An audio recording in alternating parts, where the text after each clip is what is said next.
I'm going to continue with the series of lectures on citizen participation and types of government, and we're going to talk about an autocracy today.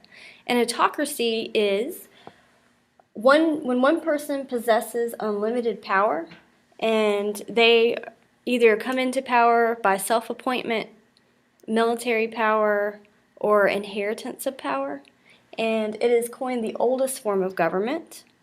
And citizens have minimal participation in the actual government process. They don't vote for their leaders, and they have nothing to do with lawmaking or the economy.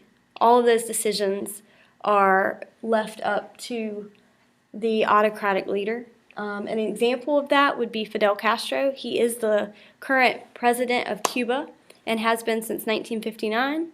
And he has a autocratic communist dictatorship. Communist being a type of economy, dictatorship being the type of government, autocracy, the system, and it's also unitary to touch back on systems of government and power distribution. And with unitary, we know that the power lies with the central government, and in this case, Fidel Castro is the central government.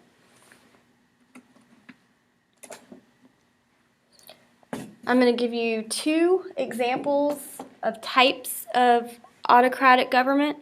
One being an absolute or totalitarian dictatorship. I just gave you the example of Fidel Castro. And this is where a government tries to control all aspects of social and economic life. The citizens don't make any decisions on the economy, their social lives, or laws that occur. The government is not obligated to answer to the people. Unlike a democracy, in a democracy the power is derived from the people, and in an autocracy the unlimited power lies within the central government, within that leader. Now, an autocracy doesn't have to take the form of a unitary system.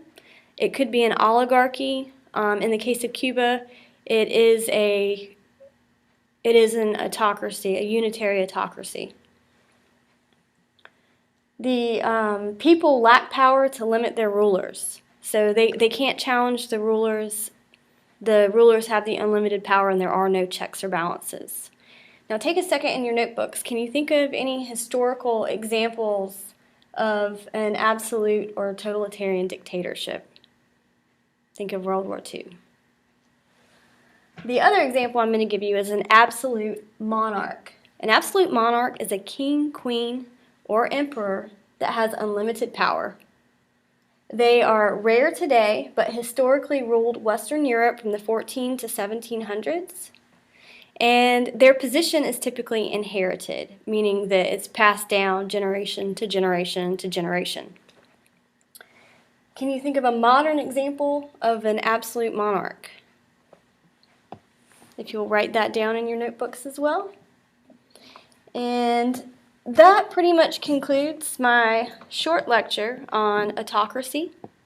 And I'm going to leave you with a little bit of homework. If you could, before class tomorrow, create a drawing or sketch that illustrates the concept of an autocracy. Thank you.